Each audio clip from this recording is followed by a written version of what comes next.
Hi friends, ഞാൻ സുജേഷ് പുറകാട്. എല്ലാവർക്കും entry ആപ്പിലേക്ക് സ്വാഗതം. അപ്പോൾ നമ്മുടെ LGS, LDC, degree level prelims ഇങ്ങനെയുള്ള കുറേ പരീക്ഷകൾ ഇപ്പോൾ കഴിഞ്ഞു. PSCയിലെ മാറ്റങ്ങളെ നിങ്ങൾ അടുത്ത് നിന്ന് നോക്കിക്കണ്ടു. മിക്ക ആളുകളും ഏതെങ്കിലും ഒരു പരീക്ഷകളിലൂടെയൊക്കെ ഈ മാറ്റങ്ങൾ നിങ്ങൾ നോക്കിക്കണ്ടു. അപ്പോൾ ഇനി അങ്ങോട്ടുള്ള പഠനത്തിൽ നിങ്ങൾ എന്തൊക്കെ മാറ്റങ്ങളാണ് വരുത്തേണ്ടത്, ഇനി എങ്ങനെയാണ് പഠിക്കേണ്ടത്, പ്രീവിയസ് മുഴുവൻ ഇനി മാറ്റി വെക്കാനാണോ, ഇനി SCRTയുടെ പിറകെ മാത്രം പോയാൽ മതിയോ, ഇങ്ങനെയുള്ള കുറേ സംശയങ്ങൾ നിങ്ങൾ പലർക്കും ഉണ്ടാവും. അതിനൊക്കെയുള്ള ഒരു മറുപടിയാണ് ഈ വീഡിയോ. ഈ വീഡിയോയിൽ ഞാൻ വെറുതെ കുറേ കാര്യങ്ങൾ അങ്ങ് പറയുകയല്ല, കണക്കുകൾ പ്രകാരം നിങ്ങൾക്ക് കുറച്ച് കാര്യങ്ങൾ പറഞ്ഞുതരും. അങ്ങനെയാകുമ്പോൾ നിങ്ങൾക്ക് മനസ്സിലാവും ഇനി അങ്ങോട്ട് എന്താണ് പഠിക്കേണ്ടത്, എങ്ങനെയാണ് പഠിക്കേണ്ടതെന്നുള്ള കാര്യങ്ങൾ നിങ്ങൾക്ക് കൃത്യമായിട്ട് മനസ്സിലാവും. അതിനു വേണ്ടിയിട്ട് ആധികാരികമായിട്ടുള്ള കണക്കുകളോട് കൂടിയാണ് നിങ്ങളോട് സംസാരിക്കുന്നത്. ഓക്കെ, അപ്പോൾ നമുക്ക് കാര്യങ്ങളിലേക്ക് കടക്കാം. അപ്പോൾ നിങ്ങൾക്ക് ഏറ്റവും 7ാം ക്ലാസ് നിലവാരത്തിലുള്ള താഴേക്കിടയിലുള്ള LGS കഴിഞ്ഞു, പിന്നെ 10ാം ക്ലാസ് നിലവാരത്തിലുള്ള LDC കഴിഞ്ഞു, ഒരു സാർജന്റ് എക്സാം കഴിഞ്ഞു, ഒരു LDC എക്സ് സർവീസ്മെൻ പരീക്ഷകൾ കഴിഞ്ഞു. ഡിഗ്രി നിലവാരത്തിൽ 2 ഘട്ടമായിട്ട് പ്രിലിംസ് നടന്നു. അപ്പോൾ ഇത്രയും ചോദ്യ പേപ്പറുകൾ നിങ്ങളെ മുന്നിലേക്ക് എത്തി. ഇതിൽ നിന്ന് നിങ്ങൾ കുറേ കാര്യങ്ങൾ ഉൾക്കൊണ്ടു. PSCയുടെ രീതി മാറിയെന്ന് നിങ്ങൾ മനസ്സിലാക്കി. ആ രീതി മാറിയത് കൊണ്ട് നിങ്ങളുടെയൊക്കെ ചിന്ത എന്താ, ഇനി പ്രീവിയസ് പഠിക്കണ്ട, ഇനി എന്താണ് സ്റ്റേറ്റ്മെന്റ് ചോദ്യങ്ങളുടെ പിറകെയാണ്. കുറേ സ്റ്റേറ്റ്മെന്റ് ചോദ്യങ്ങൾ ഇങ്ങനെ വർക്കൗട്ട് ചെയ്തുകൊണ്ടേയിരിക്കുക. അതാണ് ഇനി PSCക്ക് വേണ്ടത്, അല്ലേ? എവിടെയും കാണാത്ത കുറേ സ്റ്റേറ്റ്മെന്റ് ചോദ്യങ്ങൾ വർക്കൗട്ട് ചെയ്തുകൊണ്ടിരിക്കുക. അതാണ് ഇനി PSC പഠനത്തിന് വേണ്ടത്. ഇങ്ങനെയൊക്കെയുള്ള തെറ്റായ ധാരണകളിലാണ് പലരും. അതല്ല ഇനി അങ്ങോട്ട് നമ്മൾ വേണ്ടത്. അതിന് പറയുന്നതിന് മുമ്പ്, എന്താണ് നിങ്ങൾ ചെയ്യേണ്ടതെന്ന് പറയുന്നതിന് മുമ്പ് ഞാൻ കുറച്ച് കാര്യങ്ങൾ നിങ്ങളെ പരിചയപ്പെടുത്താം. ഓക്കെ, ആദ്യം നമുക്ക് ഇതിൽ ഏറ്റവും താഴ്ന്ന നിലവാരത്തിലുള്ള പരീക്ഷയായിട്ടുള്ള LGSലേക്ക് പോവാം. നോക്കിയേ, LGS പരീക്ഷ ഇപ്പോൾ കഴിഞ്ഞു. ഈ LGS പരീക്ഷ നമുക്കറിയാം 80 GKയും 20 മാർക്കിൻ്റെ സിമ്പിൾ മാത്സുമാണ് അതിൽ അടങ്ങിയിട്ടുള്ളത്. ആ 80 GKയിൽ സ്റ്റേറ്റ്മെന്റ് ടൈപ്പ് ചോദ്യങ്ങൾ എത്ര എണ്ണമാണ് വന്നിരിക്കുന്നത്? 5 സ്റ്റേറ്റ്മെന്റ് ടൈപ്പ് ചോദ്യങ്ങളാണ് വന്നിരിക്കുന്നത്. ബാക്കി 75 ചോദ്യങ്ങളും എന്താണ്? സാധാ ചോദ്യങ്ങളാണ്. അതിൽ നിലവാരം കൂടിയ ചോദ്യങ്ങളുണ്ട്. ഉത്തരം ഒരു ഒറ്റ വാക്കിലുള്ള ഒരു ഉത്തരത്തിന് പകരം ഒരു പ്രസ്താവന ഉത്തരമായിട്ട് കൊടുത്തിരിക്കുന്ന ചോദ്യങ്ങളൊക്കെ ഉണ്ട്. അങ്ങനെ നോക്കുമ്പോൾ അതേഴ്സ് എന്ന് പറയാവുന്നത് 75 ചോദ്യങ്ങളാണ്. ആ 75 ചോദ്യങ്ങളിൽ 41 ചോദ്യങ്ങൾ എന്താണ്? പ്രീവിയസ് ക്വസ്റ്റ്യൻസ് ആണ്. ഓക്കെ, 41 ചോദ്യങ്ങൾ മുൻകാലങ്ങളിൽ, അതായത് ഈ LGSന് മുൻപ് അങ്ങോട്ടുള്ള ഏത് പരീക്ഷയും അതൊക്കെ പ്രീവിയസ് ആണ്. ആ പരീക്ഷകളിൽ ചോദിച്ചിട്ടുള്ള ചോദ്യങ്ങളാണ് 41 ചോദ്യങ്ങൾ. ബാക്കി 34ഓളം ചോദ്യങ്ങൾ എന്താണ്? GKയിൽ തികച്ചും പുതിയതായിട്ടുള്ള ചോദ്യങ്ങളാണ്, പുതിയതായിട്ട് വന്നിരിക്കുന്ന ചോദ്യങ്ങളാണ്. PSC പരീക്ഷകളിൽ മുൻകാലങ്ങളിൽ കണ്ടുവന്നിട്ടില്ലാത്ത അത്തരത്തിലുള്ള ചോദ്യങ്ങളാണ് 34. ഓക്കെ, അങ്ങനെയുള്ള 75 ചോദ്യങ്ങൾ, 5 സ്റ്റേറ്റ്മെന്റ് ചോദ്യങ്ങൾ കൂടാതെ ബാക്കി 75 ചോദ്യങ്ങളിലും വളരെയധികം ചോദ്യങ്ങൾ എന്താണ്? നല്ല നിലവാരം കൂടിയ ചോദ്യങ്ങളായിരുന്നു. അപ്പോൾ ഇവിടെ ഈ ഒരു LGSന്റെ കാര്യത്തിൽ നിങ്ങൾക്ക് എന്താ മനസ്സിലാവുന്നത്? ഇനി അങ്ങോട്ട് പഠിക്കുമ്പോൾ നിങ്ങൾ ഒരു സ്റ്റേറ്റ്മെന്റ് ടൈപ്പ് ചോദ്യങ്ങൾ പഠിച്ചാൽ മതിയോ? LGSന് എന്താണ് ഒരു പൂർണ്ണമായൊരു പാറ്റേൺ മാറ്റം ഉണ്ടോ? ഇല്ല. അവിടെ ഒരു 5 ചോദ്യങ്ങൾ സ്റ്റേറ്റ്മെന്റ് ടൈപ്പ് ചോദ്യങ്ങൾ വന്നു. അതായത് PSCക്ക് മൊത്തം സംഭവിച്ചിരിക്കുന്ന ഈ മാറ്റത്തിന്റെ ഒരു എഫക്റ്റ് എവിടെയുണ്ട്? LGSനും ഉണ്ടാവും. 7ാം ക്ലാസ് നിലവാരത്തിലുള്ള പരീക്ഷയാണ് എങ്കിൽ പോലും അതിൻ്റെ ഒരു എഫക്റ്റ് അവിടെയുണ്ട്. അപ്പോൾ അതിനുള്ള പഠനത്തിലും സ്ട്രാറ്റജിയിൽ നമ്മൾ എന്ത് ചെയ്യണം? കുറച്ച് മാറ്റങ്ങൾ നമ്മൾ വരുത്തണം. പിന്നെ നിലവിലുള്ള സ്ട്രാറ്റജിയിൽ കുറേ കാര്യങ്ങൾ നമ്മൾ തുടരേണ്ടിയും വരും. നോക്കിയേ, നിങ്ങൾ 41 മാർക്കിന് പ്രീവിയസ് ഉണ്ട്. അപ്പോൾ നിങ്ങൾ ഈ പുതിയ രീതിയിലുള്ള കാര്യങ്ങൾ മാത്രം പഠിച്ചു പോയാൽ GKയിൽ 80ൽ നിങ്ങൾക്ക് 39 മാർക്ക് മാത്രം മതിയോ? പോരാ, നമുക്ക് ഈ 41 കിട്ടണം. അപ്പോൾ അത് കിട്ടണമെങ്കിൽ നമ്മൾ എങ്ങനെ പഠിക്കണം? ഈ പുതിയ രീതി അതിനെ നമ്മൾ ഉൾക്കൊള്ളുന്നതോടൊപ്പം പഴയ രീതി നമ്മൾ കൂടെ കൊണ്ടു നടക്കുകയും വേണം.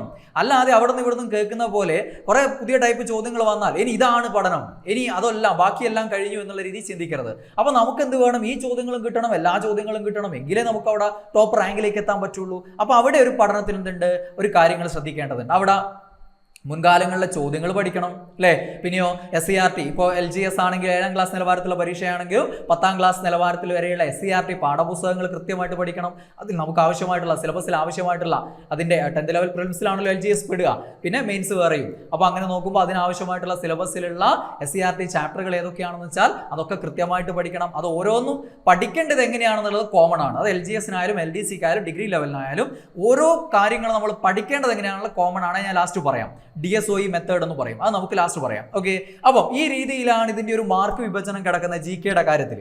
അപ്പോൾ ഇതിൽ നിങ്ങൾക്ക് മനസ്സിലായ കാര്യം, ഇവിടെ നമുക്ക് പഴയ രീതി എന്ത് ചെയ്യണം? പിന്തുടരുകയും വേണം, പുതിയ രീതിയിലേക്ക് മാറുകയും വേണം. ഇത് രണ്ടും കൂടി ഒരുമിച്ച് കൊണ്ടുപോയാൽ മാത്രമാണ് നമുക്ക് എന്ത് കിട്ടുള്ളൂ? വരും ഭാവിയിൽ LGS നേടിയെടുക്കാൻ പറ്റുള്ളൂ, അല്ലെങ്കിൽ ആ നിലവാരത്തിലുള്ള പരീക്ഷകൾ നേടിയെടുക്കാൻ പറ്റുള്ളൂ. ഇനി LDCയുടെ കാര്യം നോക്കിയേ നിങ്ങൾ. LDC ചോദ്യ പേപ്പറിൽ സ്റ്റേറ്റ്മെന്റ് ടൈപ്പ് ചോദ്യങ്ങൾ വന്നിരിക്കുന്നത് 15 ചോദ്യങ്ങളാണ്. ഓക്കെ, ബാക്കി 55 ചോദ്യങ്ങൾ, അതായത് 70 GK ആണുള്ളത്. ബാക്കി 30 മാർക്കല്ലേ ഇംഗ്ലീഷും മാത്സും മലയാളവും കൂടി. അപ്പോൾ 70 മാർക്കിന്റെ GKയിൽ 55 ചോദ്യങ്ങൾ എന്താണ് ബാക്കിയുള്ള മറ്റു രീതിയിലാണ്. 15 ചോദ്യങ്ങളാണ് പുതിയ രീതി സ്റ്റേറ്റ്മെന്റ് ടൈപ്പ് എന്ന് പറയാവുന്നത്. ബാക്കിയുള്ള 55-ൽ പരമ്പരാഗത രീതിയിലുള്ള ചോദ്യങ്ങളുണ്ട്. അതിനോടൊപ്പം തന്നെ പുതിയ രീതിയിൽ എന്താണ്, ഞാനിപ്പോൾ തൊട്ട് മുമ്പേ പറഞ്ഞ പോലെ ഉത്തരം പ്രസ്താവനയായിരിക്കും. അതായത് 3 പ്രസ്താവനകൾ തന്നിട്ട് 1, 2 ശരി 3, 4 ശരി എന്നുള്ള രീതിയിലല്ല, 3, 4 പ്രസ്താവനകൾ തന്നിട്ട് അങ്ങനെ പറയുന്ന രീതിയിലല്ലാതെ ഉത്തരമായിട്ട് തന്നെ എന്താണ് 4 ഓപ്ഷനുകൾ എന്തായിരിക്കും, 4 നീണ്ട പ്രസ്താവനകൾ. അങ്ങനെയുള്ള ചോദ്യങ്ങൾ കുറേ അധികം ഉണ്ട്. ഓക്കെ, LDC ചോദ്യപേപ്പർ അങ്ങനെയുള്ള LGS-നും അങ്ങനെയുള്ള ചോദ്യങ്ങൾ കുറേ അധികം ഉണ്ട്. അപ്പോൾ ഇവിടെ വന്നിരിക്കുന്ന ബാക്കിയുള്ള 55 ചോദ്യങ്ങളിൽ 15ഓളം ചോദ്യങ്ങൾ മാത്രമേ എന്തുള്ളൂ, പ്രീവിയസ് ചോദ്യങ്ങളുള്ളൂ. നിങ്ങൾക്കറിയാം, ഒരു LGS പരീക്ഷയാണെങ്കിൽ മുൻകാലങ്ങളിൽ നടക്കുമ്പോൾ ഒരു 85-90% GK-യും എന്താണ്, പ്രീവിയസ് ക്വസ്റ്റ്യൻസ് ആണ്. വളരെ ചെറിയ ചില പരീക്ഷകളിൽ എന്താ 1-2 പുതിയ ചോദ്യങ്ങൾ മാത്രമേ ഉണ്ടാവാറുള്ളൂ. ബാക്കിയൊക്കെ എന്തായിരുന്നു, പ്രീവിയസ് ആയിരുന്നു.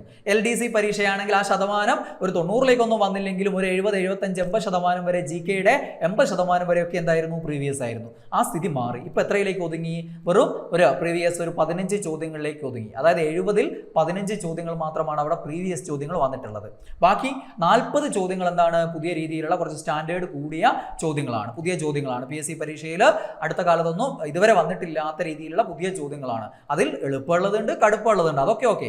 പക്ഷേ എന്താണ്, അതാണ് വ്യത്യാസം. അപ്പോൾ സ്റ്റേറ്റ്മെന്റ് ടൈപ്പ് ചോദ്യങ്ങൾ ഈ 70 ചോദ്യങ്ങളിൽ ഒരു 15ഓളം ചോദ്യങ്ങളാണ് വരുന്നത്. LGS-കാരെ സംബന്ധിച്ച് സ്റ്റേറ്റ്മെന്റ് ടൈപ്പ് ചോദ്യങ്ങൾ 5 ആണ് എന്നുള്ളതുകൊണ്ട് തന്നെ സമയത്തിന്റെ വലിയൊരു ബുദ്ധിമുട്ട് അവർക്ക് അനുഭവപ്പെട്ടിട്ടുണ്ടാവില്ല.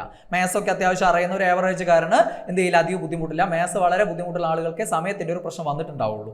പിന്നെ ക്ലോക്ക് ഇല്ലാത്തതുകൊണ്ടുള്ള ടൈം മാനേജ്മെന്റിന്റെ പ്രശ്നവും വന്നിട്ടുണ്ടാവും. ആ ഒരു വ്യത്യാസമാണ് LGS-കാർക്ക് ഉണ്ടാവുക. പക്ഷേ LDC-കാരൻ എന്തായി, ടൈമിൽ വ്യത്യാസം വന്നു. അതായത് സ്റ്റേറ്റ്മെന്റ് ടൈപ്പ് ചോദ്യങ്ങൾ 15 എണ്ണം വരിക എന്ന് പറഞ്ഞാൽ ചില ചോദ്യങ്ങളിൽ 3 സ്റ്റേറ്റ്മെന്റ് ഉണ്ടാവും, ചിലതിൽ 4 സ്റ്റേറ്റ്മെന്റ് ഉണ്ടാവും, ചിലതിൽ 2 സ്റ്റേറ്റ്മെന്റ് ആയിരിക്കും. അപ്പോൾ 15 ചോദ്യങ്ങൾ അതൊരു 2 സ്റ്റേറ്റ്മെന്റ് ആണെങ്കിൽ തന്നെ 30 ചോദ്യങ്ങളുടെ എഫക്റ്റ് ആയി, 3 ചോദ്യങ്ങളാണെങ്കിൽ 45 ചോദ്യങ്ങളുടെ എഫക്റ്റ് ആയി, ദെൻ 4 ആണെങ്കിൽ 60 ചോദ്യങ്ങളുടെ എഫക്റ്റ് ആയി.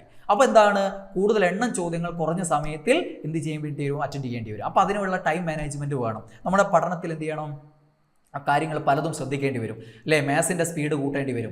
ഈ ടൈപ്പ് ചോദ്യങ്ങൾ ആൻസർ ചെയ്ത് ഇതിലൊരു വഴക്ക് ഉണ്ടാക്കി എടുക്കേണ്ടി വരും. അങ്ങനെയുള്ള പല കാര്യങ്ങളും നമ്മൾ ശ്രദ്ധിക്കേണ്ടി വരും. അതൊക്കെ ഉപയോഗിച്ചുള്ള രീതിയിലുള്ള പഠന രീതിയാണ് ഇനി നമ്മൾ എൻട്രി ആപ്പിൽ മുന്നോട്ട് വെക്കുന്നത്. ഓക്കെ, അപ്പോൾ സ്റ്റേറ്റ്മെന്റ് ടൈപ്പ് ചോദ്യങ്ങൾ 15 എൻട്രി ആപ്പിൽ ഇനി മുന്നോട്ട് വെക്കുന്നതല്ല. ഞാൻ എപ്പോഴും മുമ്പ് നിങ്ങൾക്കറിയാം, നിങ്ങൾക്ക് നമ്മുടെ ക്ലാസ്സുകളൊക്കെ എടുത്തു നോക്കിയാൽ അറിയാം, ഞാൻ ആ രീതിയിൽ തന്നെയാണ് നമ്മൾ എല്ലാ ക്ലാസ്സുകളും ചെയ്തു പോയിട്ടുള്ളത്. ഒരു കാര്യം പഠിക്കുമ്പോൾ അത് വിശദമായിട്ട് പഠിക്കുക.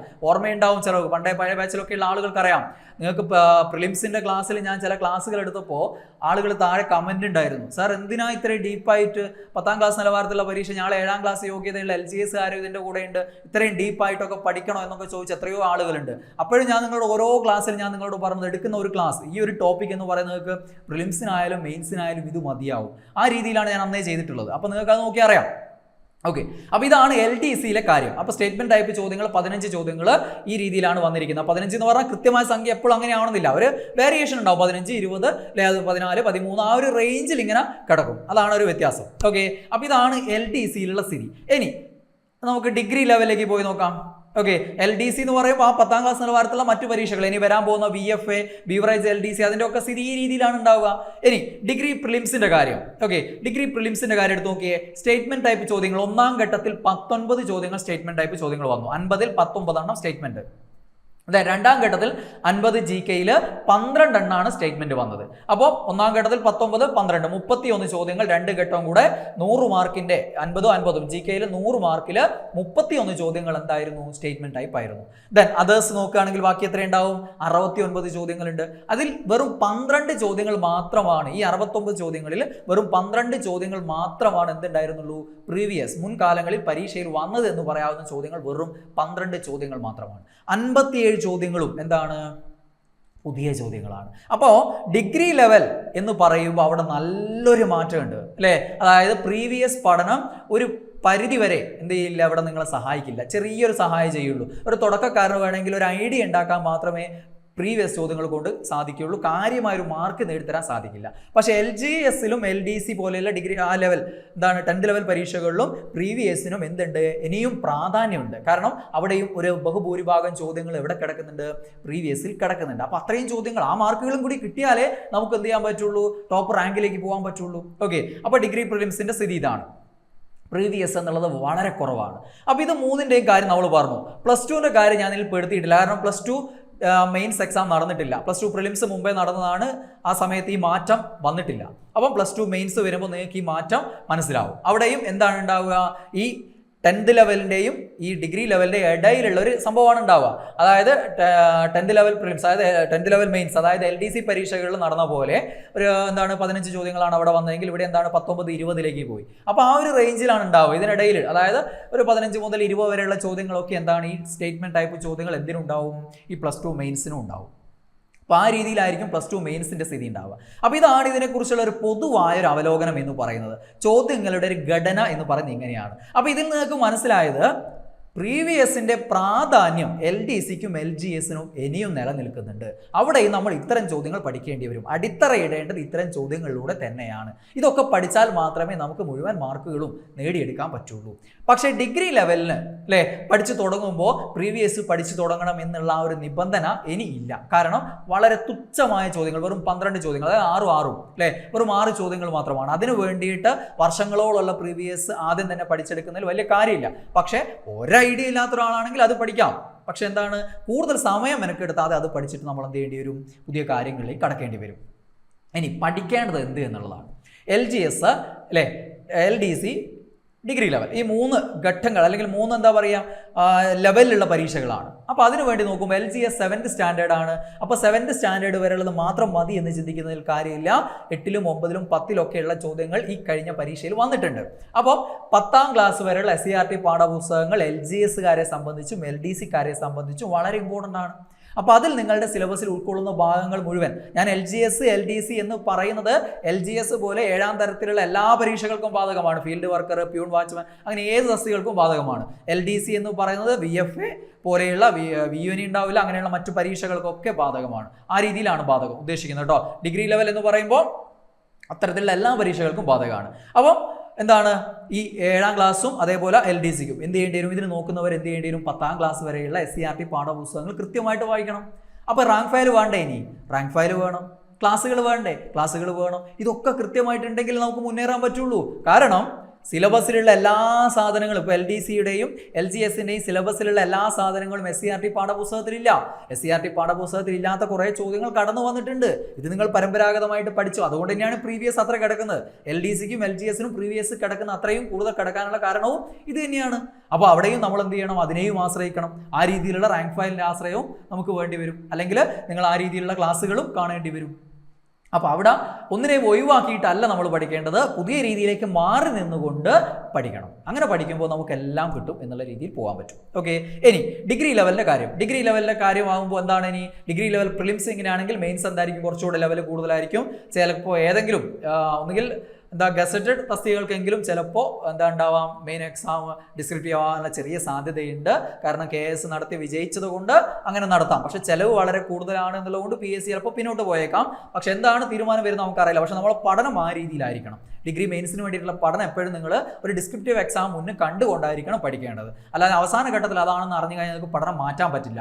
പക്ഷേ ഡിസ്ക്രിപ്റ്റീവ് എക്സാമിന് നിങ്ങൾ പഠിച്ചു കഴിഞ്ഞാൽ നിങ്ങൾക്ക് അത് ഒബ്ജക്റ്റീവ് ആണെങ്കിലും പ്രശ്നമില്ല. പക്ഷേ അതേസമയം ഒബ്ജക്റ്റീവ് ലെവൽ എക്സാം ആണെന്ന് കണക്കാക്കി നിങ്ങൾ പഠിച്ചു കഴിഞ്ഞാൽ ഡിസ്ക്രിപ്റ്റീവ് എക്സാം ആണെങ്കിൽ നിങ്ങൾ കുടുങ്ങും. അതുകൊണ്ട് ഡിഗ്രി ലെവൽ മെയിൻസിന് വേണ്ടി പഠിക്കുന്ന ആളുകൾ ഇനി എപ്പോഴും പഠിക്കേണ്ടത് ആ രീതിയിലാണ്. ഒരു ഡിസ്ക്രിപ്റ്റീവ് എക്സാം മുന്നിൽ കണ്ടുകൊണ്ട് കാര്യങ്ങൾ അങ്ങോട്ടേക്ക് പഠിച്ചു പോകണം. ഓക്കെ, അപ്പോൾ ഞാൻ പറഞ്ഞു പഠിക്കേണ്ട സാധനങ്ങൾ പറഞ്ഞു. അപ്പോൾ അതിൽ ഡിഗ്രി ലെവലിൻ്റെ ആളുകൾ ഇനി എന്ത് ചെയ്യേണ്ടി വരും, അതേപോലെ പ്ലസ് ടു മെയിൻസിൻ്റെ ആളുകളും, പ്ലസ് ടു മെയിൻസ് പരീക്ഷയ്ക്ക് തയ്യാറെടുക്കുന്ന ആളുകളും ഡിഗ്രി ലെവൽ മെയിൻസിന് തയ്യാറെടുക്കുന്ന ആളുകളും ഇനി വരാൻ പോകുന്ന ഒരു ഡിഗ്രി ലെവൽ പ്രിലിംസിന് വേണ്ടി തയ്യാറെടുക്കുന്ന ആളുകളൊക്കെ SCERT 10ാം ക്ലാസ് വരെ പോരാ, എന്ത് വേണം, +1 വേണം, +2 വേണം. ഹയർ സെക്കൻഡറി പാഠപുസ്തകങ്ങളും കൂടെ ഇനി എന്ത് ചെയ്യേണ്ടി വരും, നോക്കി വെക്കേണ്ടി വരും. മുൻകാലങ്ങളിലൊക്കെ അത് 10ാം ക്ലാസ് വരെ ചോദിക്കാറുണ്ടായിരുന്നുള്ളൂ. പിന്നെ സെലക്റ്റഡ് ആയിട്ടുള്ള ഏതെങ്കിലും ചില ടോപ്പിക്കുകൾ മാത്രമാണ് +1 +2 ഒന്നും ഡിഗ്രി ലെവലിൽ നിന്നൊക്കെ ഡിഗ്രി ക്ലാസ്സുകളിൽ നിന്നൊക്കെ കയറി വരാറുണ്ടായിരുന്നുള്ളൂ. വളരെ കുറച്ച് ചില ചോദ്യങ്ങൾ മാത്രമേ അങ്ങനെ കയറി വരാറുണ്ടായിരുന്നുള്ളൂ. ഓക്കെ, അപ്പം ആ ഒരു കാര്യം ഇപ്പോൾ എന്ത് ചെയ്യണം, നിങ്ങൾ +1 +2 ഇനി എന്ത് ചെയ്യേണ്ടി വരും, പൂർണ്ണമായിട്ടും അരിച്ചു പെറുക്കി തന്നെ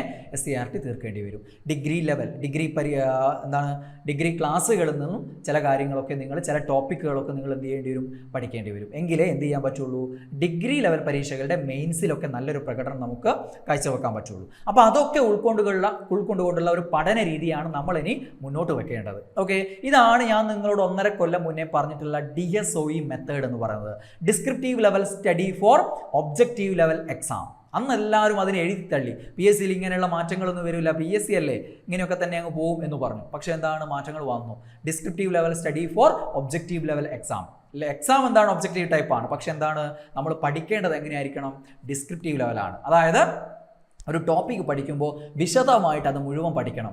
അത് ഏതൊക്കെ പാഠപുസ്തകങ്ങൾ എവിടെയൊക്കെ ഉണ്ടോ അതൊക്കെ മുഴുവൻ പഠിക്കണം. അതുമായി ബന്ധപ്പെട്ട് നിങ്ങൾ വേറെ എന്തൊക്കെ പുറത്തുനിന്ന് നിങ്ങൾ റെഫർ ചെയ്യണോ ആ സാധനങ്ങളൊക്കെ പഠിക്കണം. അങ്ങനെ തന്നെ തീർക്കണം. ഒരു ടോപ്പിക് ആ രീതിയിൽ തീർക്കുമ്പോൾ മുഴുവനായിട്ട് തീർക്കണം. എങ്കിൽ മാത്രമേ അവിടെ നിന്നുള്ള ഒരൊറ്റ ചോദ്യമാണ് വന്നതെങ്കിൽ പോലും നമുക്കത് ആൻസർ ചെയ്യാൻ പറ്റുള്ളൂ. ഓക്കെ, അപ്പം വെറുതെ ഏതെങ്കിലും 3-4 പോയിന്റ്സ് ഇത് ഇമ്പോർട്ടൻ്റ് ആണ് അങ്ങനെ ഒരു 10 പോയിന്റ്സ് മാത്രം അങ്ങ് പഠിക്കാം എന്ന് വിചാരിച്ചാൽ നടക്കില്ല. കാരണം ഒരു ചോദ്യകർത്താവ് ചോദ്യം ഇടുമ്പോൾ നമ്മൾ പഠിച്ച ഈ 10 പോയിന്റ്സിൽ 3 പോയിന്റ്സ് ആയിരിക്കില്ല ചിലപ്പോൾ ചോദ്യം ഉണ്ടാക്കാൻ എടുക്കുക. നിങ്ങൾ പഠിച്ചതിൽ ചിലപ്പോൾ 1 പോയിന്റ്സ് എടുത്തിട്ടുണ്ടാവും, ചോദ്യം ഉണ്ടാക്കാൻ എടുത്ത ബാക്കി 2 പോയിന്റ്സുകൾ നിങ്ങൾ വായിക്കാത്ത പോയിന്റുകളാവും. പഠിച്ചത് വെറുതെ ആയില്ലേ? ഇത്രയും കഷ്ടപ്പെട്ട് ആ ടോപ്പിക്ക് മുഴുവൻ നിങ്ങൾ തീർത്തത് എന്തായി, വെറുതെ ആയി. അപ്പോൾ നിങ്ങൾ ടോപ്പിക്ക് പഠിക്കുമ്പോൾ ആധികാരികമായിട്ടുള്ള എല്ലാ ഗ്രന്ഥങ്ങളിലുള്ള കാര്യങ്ങൾ മുഴുവനായിട്ട് എന്ത് ചെയ്യേണ്ടി വരും, ഇനി അങ്ങോട്ട് പഠിച്ചു പോകേണ്ടി വരും. അങ്ങനെ ആകുമ്പോഴേ നമുക്ക് സ്റ്റേറ്റ്മെൻറ്റ് ടൈപ്പ് ചോദ്യങ്ങൾ ആൻസർ ചെയ്യാൻ പറ്റുള്ളൂ. അല്ലാത്ത സ്റ്റേറ്റ്മെൻറ്റ് ടൈപ്പ് ചോദ്യങ്ങൾ ആൻസർ ചെയ്യാൻ വേണ്ടിയിട്ട് ഒരു 10-200 സ്റ്റേറ്റ്മെൻറ്റ് ടൈപ്പ് ചോദ്യങ്ങൾ പഠിച്ചു കഴിഞ്ഞാൽ എവിടെ എത്തില്ല. കാരണം അത് ഞാൻ ഉണ്ടാക്കി തരുന്ന ചോദ്യങ്ങളാണെങ്കിൽ അത് പരീക്ഷയ്ക്ക് ഞാൻ നടത്തുന്ന പരീക്ഷയിലേ വരുള്ളൂ. അല്ലെങ്കിൽ ചിലപ്പോൾ മറ്റേ ചോദിച്ചാൽ വരണമെങ്കിൽ എന്തായിരിക്കണം, ഞാൻ ഈ ചോദ്യം എടുത്തതും അയാൾ ചോദ്യം എടുത്തതും ഒരേ സോഴ്സ് എന്നായിരിക്കണം. അപ്പോൾ അങ്ങനെയുള്ള സോഴ്സ് എന്നുള്ള ചോദ്യങ്ങൾ ആ രീതിയിൽ വരുള്ളൂ. അതായത് ക്വസ്റ്റ്യൻ ബോർഡിലൊക്കെയുള്ള അത്തരം ചോദ്യങ്ങൾ മാത്രമേ നിങ്ങളുടെ പരീക്ഷയിൽ ആവർത്തിക്കാൻ സാധ്യതയുള്ളൂ. അപ്പോൾ അത് മാത്രം വേണമെങ്കിൽ നമുക്ക് അങ്ങനെ പഠിക്കാം. പക്ഷെ അല്ലാത്ത സ്റ്റേറ്റ്മെൻറ്റ് ടൈപ്പ് ചോദ്യങ്ങൾ കുറേ എണ്ണം ഉണ്ടാക്കി പഠിച്ചുകൊണ്ട് കാര്യമില്ല. ആ ടോപ്പിക്ക് വിശദമായിട്ട് പഠിക്കുക എന്നുള്ളതാണ് പോം വഴി. അപ്പോൾ നമ്മൾ പഠിക്കുമ്പോൾ ഉദാഹരണമായിട്ട് ഇപ്പോൾ LGS LDC പോലെയുള്ള പരീക്ഷകൾ പഠിക്കുമ്പോൾ ഏതെങ്കിലും ടോപ്പിക്ക് പറയും. ഇപ്പോൾ ശബ്ദം എടുക്കുകയാണെങ്കിൽ, ശബ്ദം ഞാൻ നിങ്ങൾക്ക് ഇവിടെ ലാസ്റ്റ് ടൈം ഞാൻ എടുത്താണ് കാര്യം ഒന്ന് മനസ്സിലാകാൻ വേണ്ടിയിട്ട് ഞാൻ ആ രീതിയിലൊരു ക്ലാസ് അതിൽ എടുത്തിട്ടുണ്ട്. അത് ഡീറ്റെയിൽ ആയിട്ടല്ല, അത് ക്രാഷ് ക്ലാസ്സിൽ സ്പീഡ് പോയതാണ്. നമ്മൾ സാധാരണ ക്ലാസ് എടുക്കുന്നതിനോട്ടല്ല എടുത്തത്, ഒരു സ്പീഡ് ക്ലാസ് ഞാൻ നിങ്ങൾക്ക് തന്നിട്ടുണ്ട്. അവിടെ എന്താണ്, ഇപ്പോൾ സൗണ്ട് LGS LDC അതായത് 7-10 നിലവാരത്തിലെ എല്ലാ പരീക്ഷകൾക്കും സൗണ്ട് പഠിക്കുമ്പോൾ അവിടെ 8ാം ക്ലാസ്സിൽ ശബ്ദം എന്ന് പറയുന്ന ഒരു ചാപ്റ്റർ ഉണ്ട്, 9ാം ക്ലാസ്സിൽ തരംഗ ചലനം എന്ന് പറയുന്ന ഒരു ചാപ്റ്റർ ഉണ്ട്. ഈ 2 ചാപ്റ്ററും നിങ്ങൾ എന്ത് ചെയ്യേണ്ടി വരും, മുഴുവൻ പഠിച്ചു കഴിയേണ്ടി വരും. മതിയോ? പോരാ. പരമ്പരാഗതമായിട്ട് ഇവിടെ നിന്ന് ചോദിച്ചുകൊണ്ടിരിക്കുന്ന ചോദ്യങ്ങൾ എന്തൊക്കെയാണ് അതും പഠിക്കേണ്ടി വരും. അത് എവിടെ നിന്ന് കിട്ടും, നമുക്ക് പഴയ ക്ലാസ്സുകളിൽ നിന്നും റാങ്ക് ഫയലുകളിൽ നിന്നും കിട്ടും. അപ്പോൾ അത്രയും ചോദ്യങ്ങൾ പഠിക്കേണ്ടി വരും. 8-9 ചാപ്റ്റർ മാത്രം പഠിച്ച ധൈര്യത്തിൽ നമുക്ക് പോകാൻ പറ്റില്ല. കൂടുതൽ സാധ്യത അതിനാണ്. പക്ഷേ പുറത്തുനിന്നുള്ള ചോദ്യങ്ങൾ വരും. എത്ര ചോദ്യങ്ങൾ ഇതിൽ കണ്ടു നിങ്ങളിപ്പോൾ? LGS 41 പ്രീവിയസ് ചോദ്യങ്ങൾ കണ്ടില്ലേ? ഓക്കെ, അപ്പോൾ ഇത് മാത്രം പഠിച്ചു പോയാൽ അത് കിട്ടുമോ? ഇല്ല. അപ്പോൾ അതും കിട്ടണം നമുക്ക്, അല്ലേ? LDCയിലും വന്നില്ല അതേപോലെ. അപ്പോൾ അതും കൂടെ കിട്ടണമെങ്കിൽ നമ്മൾ എന്ത് ചെയ്യേണ്ടി വരും, ടോപ്പിക് കംപ്ലീറ്റ് ചെയ്യുമ്പോൾ നമ്മൾ അതിൽ SCERT ചാപ്റ്ററുകൾ ഏതൊക്കെയുണ്ടോ അത് കംപ്ലീറ്റ് ചെയ്യേണ്ടി വരും. പുറത്തുനിന്ന് ആ ഒരു ടോപ്പിക്കായിട്ട് ബന്ധപ്പെട്ട് എന്തൊക്കെ പഠിക്കാനുണ്ടോ അതൊക്കെ നമ്മൾ പഠിക്കേണ്ടി വരും. അത് പഠിക്കാൻ നിങ്ങൾക്ക് എന്ത് ചെയ്യും, അനുഭവ സമ്പത്തുള്ള അധ്യാപകരാകുമ്പോൾ അവർ ഇത്രയും കാലം PSC നോക്കിക്കണ്ട് മുൻകൂട്ടി ഇതുവരെയുള്ള പരീക്ഷകളൊക്കെ വിശകലനം ചെയ്തു പോയതാണ്, എന്ത് ചോദിക്കുന്നുള്ള കാര്യം അവർക്കറിയാം. ആ കാര്യങ്ങൾ അവരെന്ത് ചെയ്യും, ടോപ്പിക്കിൽ ഉൾപ്പെടുത്തും. അതിൻ്റെ കൂടെ SCERT വേണ്ട കാര്യങ്ങൾ ഉൾപ്പെടുത്തും. ഇങ്ങനെയാണ് ഇനി നമ്മൾ എൻട്രി ഓരോ ടോപ്പിക്കുകൾ നമ്മൾ ഇനി മുന്നോട്ടേക്ക് പോവുക. ഇപ്പോൾ ഡിഗ്രി ലെവൽ പരീക്ഷയ്ക്ക് തയ്യാറെടുക്കുന്ന ഒരാൾ ഒരു ഇന്ത്യൻ സ്വാതന്ത്ര്യ സമരം അല്ലെങ്കിൽ ഇന്ത്യയുടെ 1ാം സ്വാതന്ത്ര്യ സമരം പഠിക്കുക, അങ്ങനെ ആകുമ്പോൾ അത് 7ാം ക്ലാസ്സിൽ ഒരു ചാപ്റ്റർ ഉണ്ട്, അല്ലേ? അത് പഠിക്കണം. പിന്നെയോ 9ാം ക്ലാസ്സിൽ, അല്ലേ? 10ാം ക്ലാസ്സിൽ, അല്ലേ? 10ാം ക്ലാസ്സിൽ ഒരു ചാപ്റ്റർ ഉണ്ട്, ബ്രിട്ടീഷ് ചൂഷണവും ചെറുത്തുനിൽപ്പുകൾ എന്ന് പറഞ്ഞ 10ാം ക്ലാസ്സിൽ ഒരു ചാപ്റ്റർ ഉണ്ട്. ആ 2 ചാപ്റ്റർ പഠിക്കണം. പിന്നെയോ ഹയർ സെക്കൻഡറിയിൽ ചാപ്റ്റർ ഉണ്ട്, പഠിക്കണം. പിന്നെയോ ഡിഗ്രിയിലുള്ള 1 പ്രധാന പോയിന്റുകൾ നോക്കി വെക്കണം. എങ്കിലേ ഒരു +2 മെയിൻസ് എക്സാം, ഡിഗ്രി ലെവൽ എക്സാമിനൊക്കെ എന്ത് ചെയ്യാൻ പറ്റുള്ളൂ, ആൻസർ ചെയ്യാൻ പറ്റുള്ളൂ. ഓക്കെ, അപ്പോൾ ഇനി അതേ ടോപ്പിക് ഇപ്പോൾ ഒരു LGSനും LDCക്ക് ആണെങ്കിൽ 7ാം ക്ലാസ്സിലെയും 10ാം ക്ലാസ്സിലെയും ഈ ചാപ്റ്ററുകൾ കൃത്യമായിട്ട് പഠിക്കണം. അതിൻ്റെ കൂടെ മുൻകാലങ്ങളിൽ വന്നിട്ടുള്ള, അതായത് ടോപ്പിക്കിൽ നിങ്ങൾ സാധാരണഗതി എന്തൊക്കെയാണോ പഠിച്ചു വരാറ് ആ ഒരു സാധനം ഉണ്ടല്ലോ, പൊതുവെ so called rank file topics അല്ലെങ്കിൽ റാങ്ക് ഫയൽ പോയിന്റ്സ് എന്ന് പറയുന്ന പോയിന്റുകൾ ഉണ്ടല്ലോ, ആ പോയിന്റുകളും കൂടെ പഠിക്കേണ്ടി വരും. എങ്കിൽ മാത്രമേ നമുക്ക് ആ ഒരു എന്ത് ചെയ്യാൻ പറ്റുള്ളൂ, ഏരിയ കവർ ചെയ്യാൻ പറ്റുള്ളൂ. ഇപ്പോൾ ഈ രീതിയിലാണ് ഇനി അങ്ങോട്ട് നമുക്ക് എന്ത് ചെയ്യേണ്ടത്, പഠനം മുന്നോട്ട് കൊണ്ടുപോകേണ്ടത്. അതായത് ഒരു കാര്യം വായിക്കുമ്പോൾ നമ്മൾ SCERT ഉപയോഗിച്ച് അത് അടിവരയിട്ട് വായിക്കണം. അതിലുള്ള ഓരോ പോയിന്റുകളും നിങ്ങൾ നോക്കുമ്പോൾ ചിലപ്പോൾ നിങ്ങൾക്ക് അപ്രധാനമാണെന്ന് തോന്നും. പക്ഷേ എന്താണ് പരീക്ഷയിൽ അത് വെച്ചിട്ടാണ് ചോദ്യം ഉണ്ടാവുക. പലർക്കും അനുഭവം ഉണ്ടാവും. ഇപ്പോൾ എൻട്രിയിൽ ഇപ്പോൾ കഴിഞ്ഞ ബാച്ചിലൊക്കെ ഉള്ള ആളുകൾക്ക് പലർക്കും അനുഭവം ഉണ്ടാവും. ഞാൻ SCRTയിലെ ചാപ്റ്റർ വെച്ച് ക്ലാസ് ചെയ്യുമ്പോൾ ഞാൻ പറഞ്ഞിട്ടുണ്ടാവുക, ഇത് വായിക്കുമ്പോൾ നിങ്ങൾക്ക് ചിലപ്പോൾ പെട്ടെന്ന് അപ്രധാനമായിട്ട് തോന്നും, പക്ഷേ ഇതെന്താണ് പരീക്ഷയിൽ ചോദ്യമായിട്ട് വരും അല്ലേ. ഈ ഒരു സാധനം എന്ത് ചെയ്യും, ഒരു ധാരണ ഉണ്ടാക്കി വെക്കണം. നമ്മൾ ഓരോ പോയിന്റും, ഒരു പോയിന്റും എന്തല്ല, വെറുതെ അല്ല, അപ്രധാനമായ പോയിന്റുകളൊക്കെയാണ് കൂട്ടിച്ചേർക്കുന്നത്. നിങ്ങൾ പ്രധാനപ്പെട്ട 2 പോയിന്റുകൾ പഠിക്കുന്നു, മൂന്നാമത്തെ പോയിന്റ് അപ്രധാനമായിട്ടുള്ള ഒരു പോയിന്റായി നിങ്ങൾ കണക്കാക്കിയ പോയിന്റാണ് വന്നതെങ്കിൽ നിങ്ങൾക്ക് ആൻസർ ചെയ്യാൻ പറ്റില്ല. അപ്പോൾ നമ്മൾ അവിടെ പഠനം പൂർത്തീകരിക്കും. അപ്പോൾ ഓരോ സബ്ജക്റ്റും ഓരോ ഏരിയയും പഠിക്കുമ്പോൾ വിശദമായിട്ട് ഇങ്ങനെ ഡിസ്ക്രിപ്റ്റീവ് ലെവലിൽ കാര്യങ്ങൾ മനസ്സിലാക്കുക. അതാണ് DSOE മെത്തേഡ് എന്നുകൊണ്ട് ഞാൻ അർത്ഥമാക്കുന്നത്. അപ്പോൾ ഇത്തരം ക്ലാസ്സുകളാണ് നമുക്കിനി എൻട്രിയുടെ ഓരോ ബാച്ചിലും നിങ്ങൾക്ക് ലഭ്യമാവുക. അപ്പോൾ നമുക്ക് കാണാം. ബൈ.